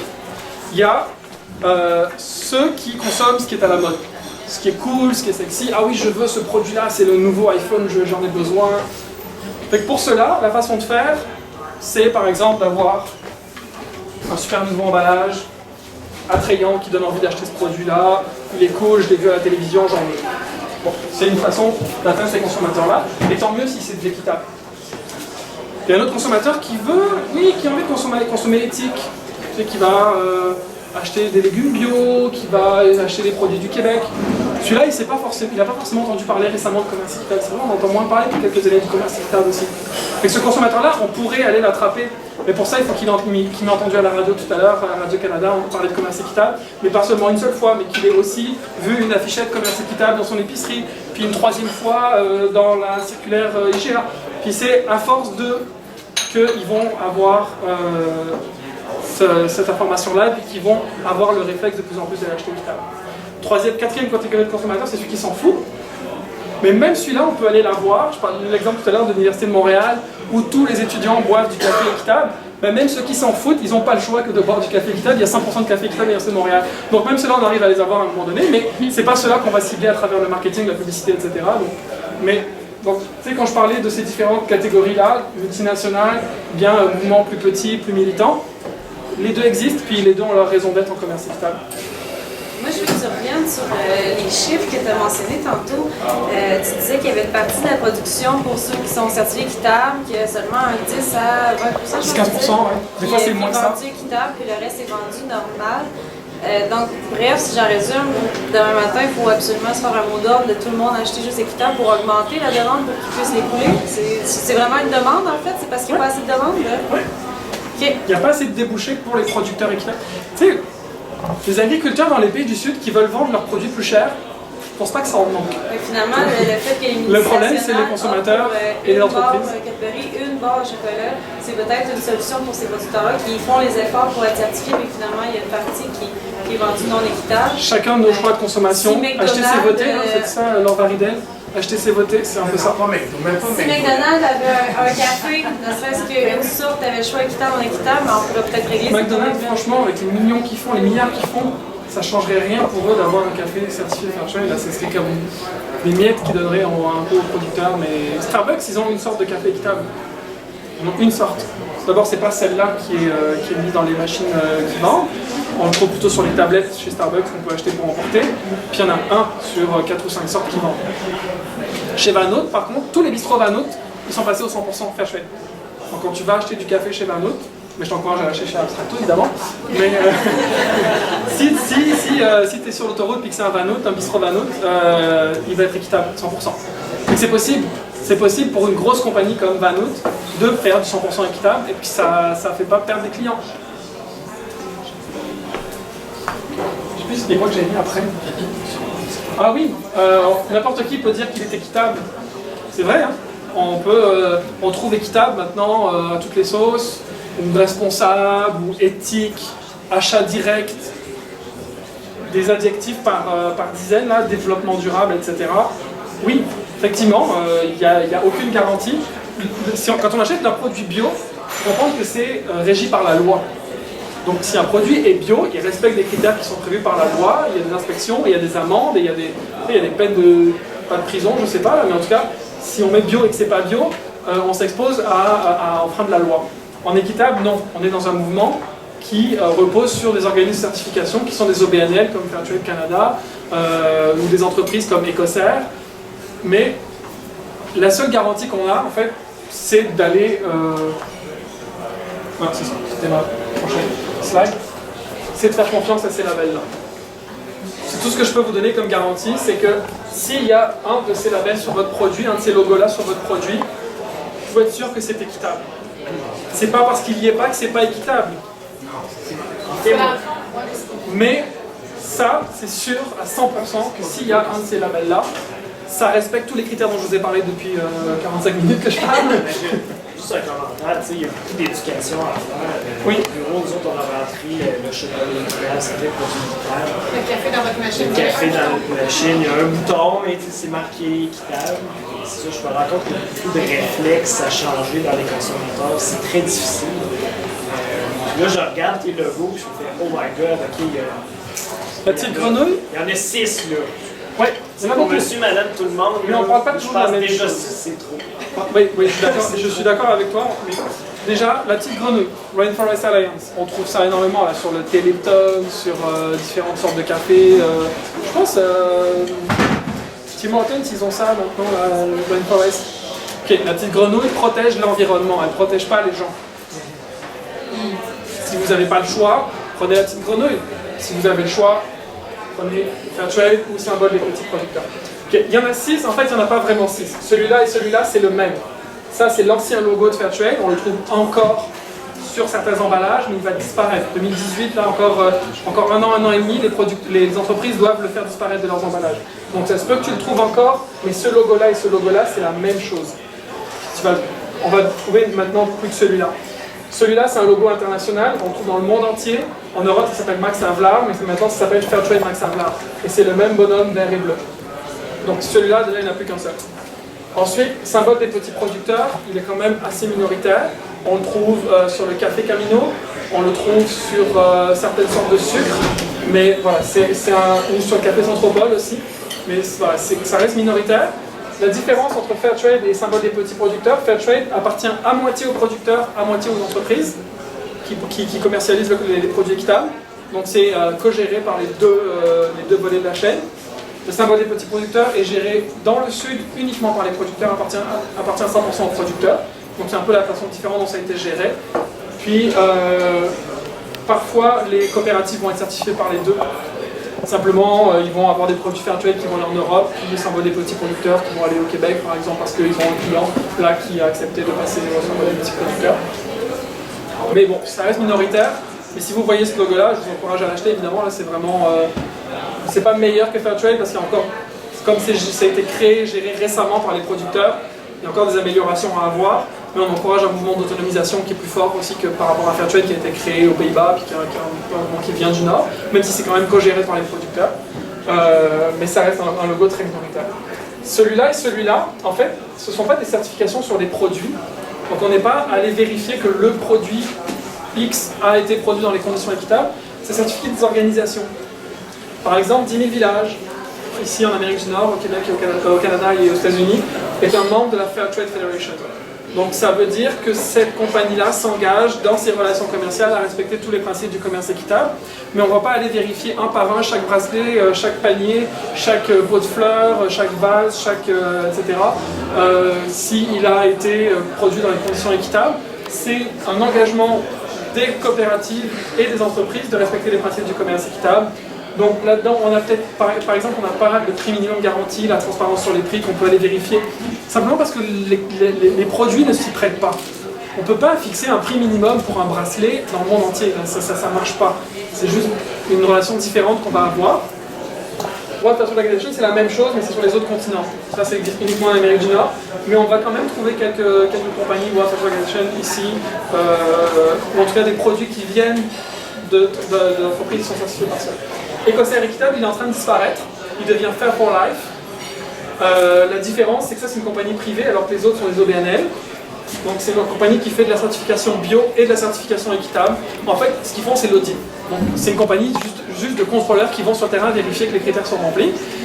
Ils ont défini un cahier des charges en consultant les producteurs, les entrepreneurs, mais ils ne sont pas des décideurs directement dans l'organisation, c'est une compagnie privée.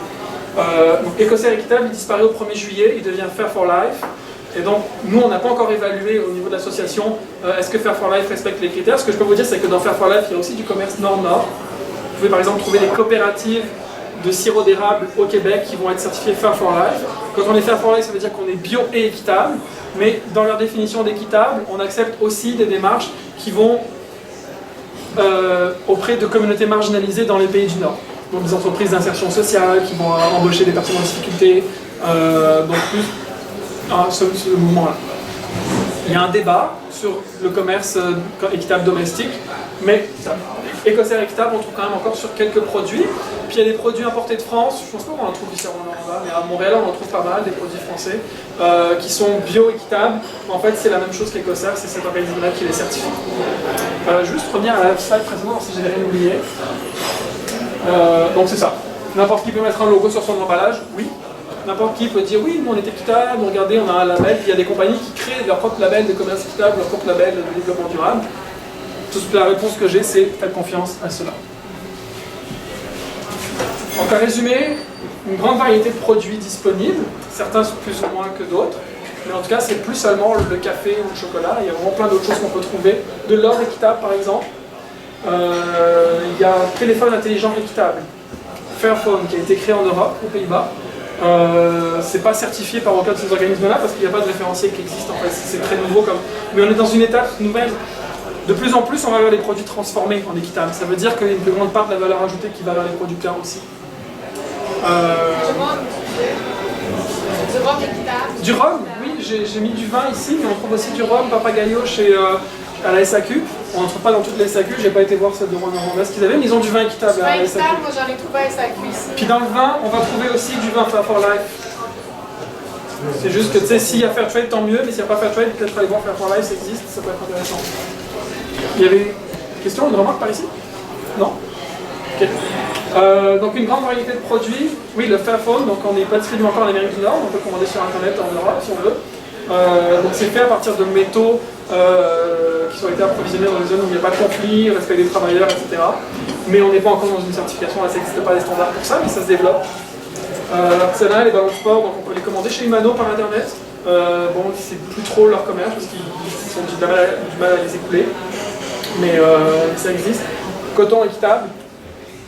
Il n'y a plus aucune compagnie qui fait des vêtements en coton certifiés équitables qui ont mis le label sur au Québec. Mais ça va revenir. J'ai confiance que ça va revenir. On trouve d'autres produits textiles quand même. On trouve de la laine d'alpaga par exemple.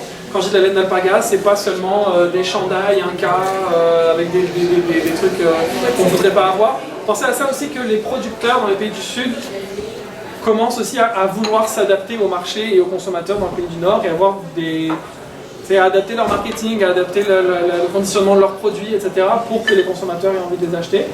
Donc c'est sans mettre trop en cause les savoir-faire traditionnels. C'est vraiment aussi une volonté dans le commerce équitable de respecter la culture, etc.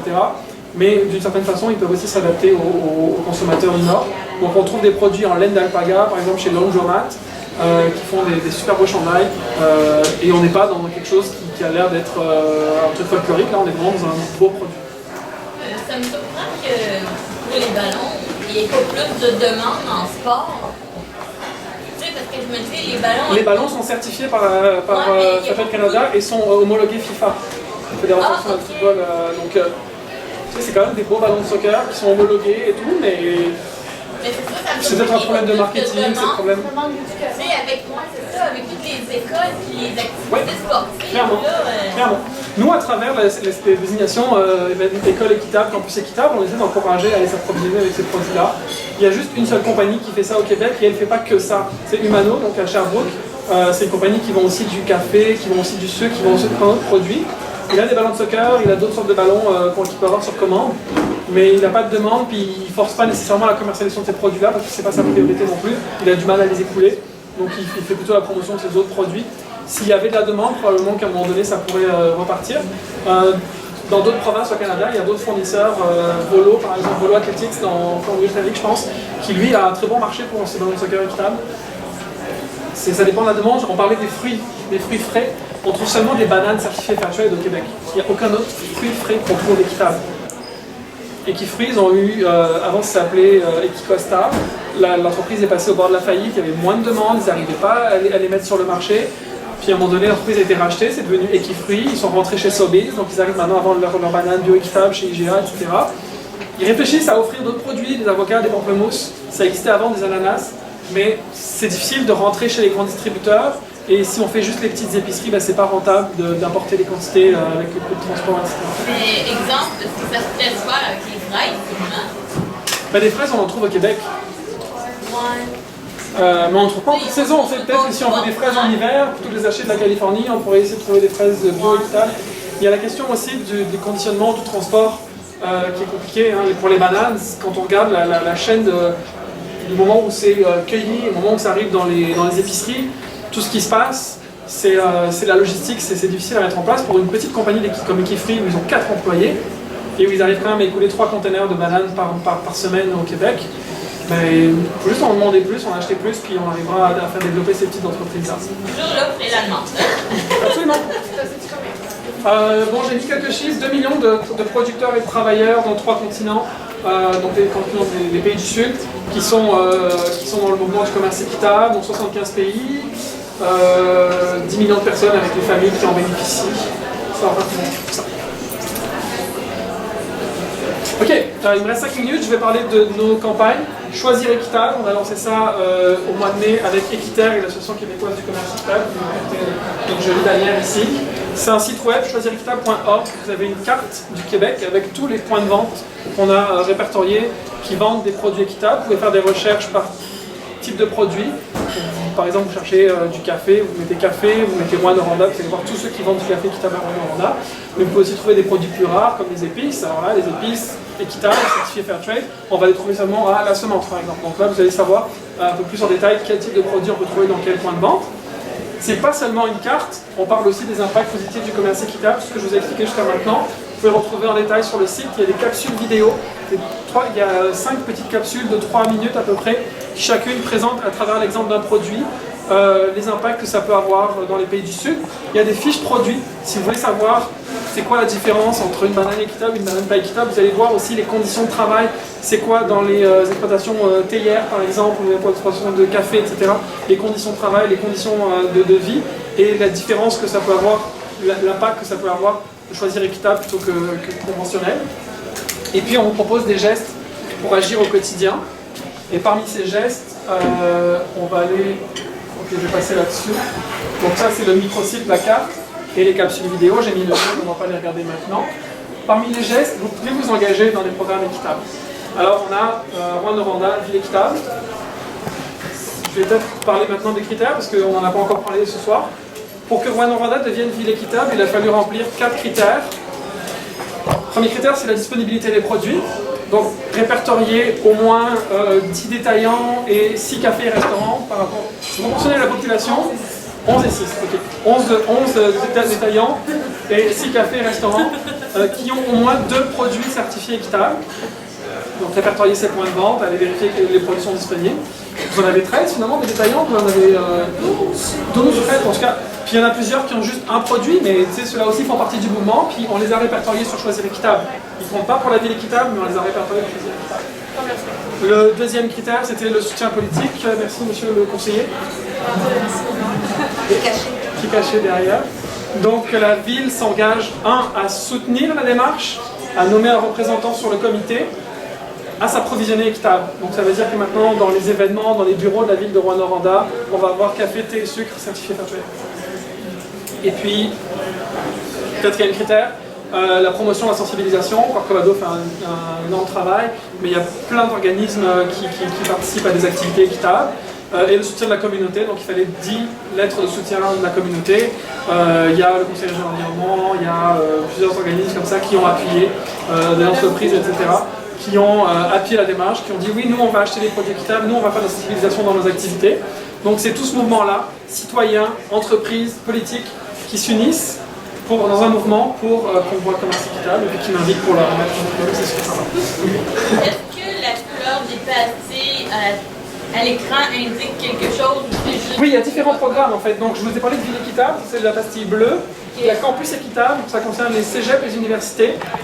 Pour eux, les critères sont quand même assez exigeants. Ça veut dire que 100% du café servi sur le campus, non seulement dans les services alimentaires, mais aussi dans les machines distributrices, dans les salons étudiants, doit être du café équitable. Donc ça mobilise quand même pas mal de monde, non seulement les approvisionnements de l'université, mais aussi les associations étudiantes. 3 sortes de thé équitables doivent être servis partout où du thé est servi. Donc ça veut dire que vous pouvez avoir, par exemple, mettons chez 4 O'Clock qui vendent du thé, vous avez certains qui sont certifiés équitables, d'autres non. Mais si c'est du thé 4 O'Clock, il faut avoir au moins 3 choix équitables dans votre service. S'il y a du chocolat, notamment dans les machines distributrices, il faut au moins une sorte. Là, on rentre par exemple dans l'exemple de Cadbury. Ils ont toute une variété de barres de chocolat, mais ils en ont au moins une qui est Fairtrade. Donc si vous êtes approvisionné chez Cadbury, assurez-vous que vous avez celle qui est Fairtrade dans vos machines distributrices ou dans vos coopératives par exemple. Mais évidemment, si vous avez Camino, c'est 100% bio, 100% équitable, donc c'est encore mieux. Donc ça, c'est pour la typicité des produits. Ouais, tous les critères vont être disponibles. Donc un comité directeur. Ça marche à peu près partout pareil, c'est-à-dire qu'il y a un comité de gens qui s'assurent que, on porte la démarche, mais on en assure le suivi année après année. Disponibilité des produits avec plus ou moins de règles strictes. Donc ici, on va avoir un nombre de commerces. Dans une université, ça va être plus vraiment avoir les produits. Dans une école, on va être moins exigeant, on ne vend pas de café aux élèves dans une école secondaire, donc évidemment qu'on ne va pas exiger qu'il y ait 100% de café équitable, mais que les élèves soient au contact de produits équitables, à la cafétéria, dans les machines distributrices, qu'il y ait un magasin du Monde, Oxfam Québec, dans l'école par exemple, donc que les produits soient là disponibles. Et puis de l'éducation, de la sensibilisation du public. C'est vraiment les critères principaux. Donc ville, campus, école, on peut organiser des événements équitables. Si vous organisez des événements avec différents organismes. Donc avec le GECO, on va faire des événements. Par exemple, moi je veux lancer un grand défi à Rouen-Noranda aujourd'hui. Festival des guitares du monde, événement équitable. Est-ce que ça serait quelque chose qu'on pourrait envisager dans les années à venir, que le café servi au festival, s'il y a du café qui est servi, thé, sucre, d'autres produits, puis qu'on parle de commerce équitable à un moment donné, simplement en ayant des petites choses comme ça, des petits pamphlets comme on trouve sur votre table disponibles, à un kiosque quelque part dans le festival, mais que les festivaliers, malgré tout, à travers ça, on apprenne un petit peu sur le commerce équitable, puis que le festival. Donc événement équitable, lieu de travail équitable, pareil, est-ce que dans vos bureaux vous avez une machine distributrice ou une cafetière, est-ce que vous pouvez vous assurer que l'approvisionnement passe vers de l'équitable. Groupe religieux, ça c'est un peu plus rare, on en a seulement un au Québec, mais il faut penser que les groupes religieux sont les premiers dans les années 50-60 à avoir mis en place ces échanges équitables avec les pays du Sud, notamment 10 000 villages, ça vient de communautés religieuses. Donc, on a des bons alliés avec certaines communautés religieuses, donc on encourage. Puis s'il y en a ici à Rouen-Noranda qui sont intéressés, on pourrait en parler. Question? Comment ça coûte pour un lieu de travail? Tout est gratuit, tout est 100% gratuit. Ce qui rémunère le programme, c'est parce que vous achetez des produits Fairtrade. Et donc dans les frais de licence que vous payez, il y a ce travail-là de promotion, de sensibilisation qu'on fait aussi. Donc un petit bout de mon salaire est payé parce que vous achetez des produits Fairtrade, que Fairtrade nous aide à faire la promotion et la sensibilisation de ça. Donc c'est un programme qui est 100% gratuit. Puis si vous avez des questions, si vous ne savez pas exactement est-ce que cette marque-là est de Fairtrade, est-ce que ça marche dans le programme, je sais quoi les critères, je ne trouve pas sur ce site internet, appelez-moi, écrivez-moi, je suis là pour ça, c'est mon travail de vous aider à obtenir une désignation. Puis à chaque fois qu'il y a une désignation à Rouen-Noranda, je vais prendre le bus, je vais venir à Rouen-Noranda et vous mettre au certificat. Non, c'est pas vrai. Mais c'est souvent que je pourrais, j'aimerais revenir ici évidemment. Puis ambassadeur, j'en ai parlé un petit peu, c'est des individus qui s'engagent à promouvoir le commerce équitable, donc il y a un plan d'action à développer pendant une année, des séminaires de formation à suivre, mais c'est un programme aussi intéressant. Je ne vais pas plus loin sur les programmes, si vous avez des questions, on pourra y revenir. Qu'est-ce qu'on peut faire d'autre si on est déjà équitable, innover, avoir des nouveaux produits? Cet après-midi, avec David Alexandre, on a été faire une tournée des commerces qui ont des produits équitables. On a essayé de les challenger un peu. Ah, mais vous avez du café, mais pourquoi vous n'avez pas du sucre équitable? Alors là, on a compris qu'effectivement, il n'y avait pas de fournisseur de sucre équitable à Rouen-Noranda, donc on va peut-être essayer de travailler là-dessus pour offrir de nouveaux produits. Ce qui s'est passé, par exemple, l'Université Concordia sont devenus campus équitable, ça fait déjà un petit bout de temps. Puis, ils voulaient être mieux que les autres campus équitables, rentrer un peu dans la compétition avec les campus en Alberta, au Colombie-Britannique ou en Ontario. Ils ont intégré 100% de bananes équitables sur le campus de l'Université Concordia.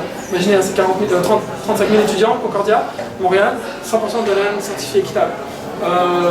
À McGill, ils font des événements mobilisateurs, on parle de mobiliser par exemple. Ils ont fait en 2014 le plus grand brownie Guinness Book des records du brownie le plus grand au monde, certifié équitable, donc sucre et chocolat équitable dans le brownie. Donc on peut avoir des événements mobilisateurs comme ça, un peu médiatiques. On essaie d'embarquer plusieurs groupes citoyens, puis faire quelque chose qui fasse parler. En faire parler, en faire entendre parler, c'est ça qui aide aussi à promouvoir le commerce équitable. Est-ce que Fairtrade fournit le costume de banane? Oui, bien sûr, bien sûr. Ça c'est moi, dans un costume de banane à Sherbrooke le 4 mai dernier. Je ne l'ai pas apporté avec moi, mais en fait c'est Fairtrade qui nous le prête. Donc il faut le demander à l'avance, puis en fonction des disponibilités, ils vous l'envoient par la poste, vous pouvez l'envoyer. Mais oui, si vous voulez faire un événement le fun avec un costume de banane, c'est absolument possible de l'avoir. Il y avait la Marche Monde d'Oxfam Québec à Montréal il y a quelques jours. Et toute une escouade de bananes, il y avait je pense 5-6 costumes de bananes qui se baladaient au milieu des jeunes, c'était vraiment fun. Ça permet de rendre le commerce équitable quelque chose de fun, quelque chose qu'on a envie d'embarquer là-dedans, un mouvement qui... Et les gens posent des questions aussi. Posent des questions, c'est quoi, pourquoi tu dis en banane, pourquoi tu es ridicule comme ça au milieu de mon campus? Je suis venu de parler de commerce équitable. Exiger équitable autant que possible dans vos politiques d'achat d'entreprise par exemple, auprès de vos restaurateurs, de vos épiciers, demander, même à IGA, là, vous y allez, pourquoi ça se fait, comment ça se fait qu'il n'y a pas de chocolat équitable sur la tablette? Si vous le demandez, peut-être qu'ils vont rien faire, mais s'il y a 10, 15, 20 consommateurs la même semaine qui posent la question, ils vont peut-être se dire que ça serait rentable pour eux d'en avoir sur la tablette d'épicerie. Engager d'autres groupes à devenir équitables, encore Covado est super engagé pour le commerce équitable, mais il va aller chercher d'autres personnes. On dirait, vous aussi, venez avec nous, on va faire des événements équitables, c'est un peu qu'est-ce qu'on peut faire pour aller plus loin. J'ai mis le logo du mois du commerce équitable au mois de mai, ces derniers jours aujourd'hui. Puis il y a le défi mondial aussi, la journée mondiale du commerce équitable, le 13 mai. Chaque année, donc au milieu du mois de mai à peu près. Alors merci de m'avoir écouté.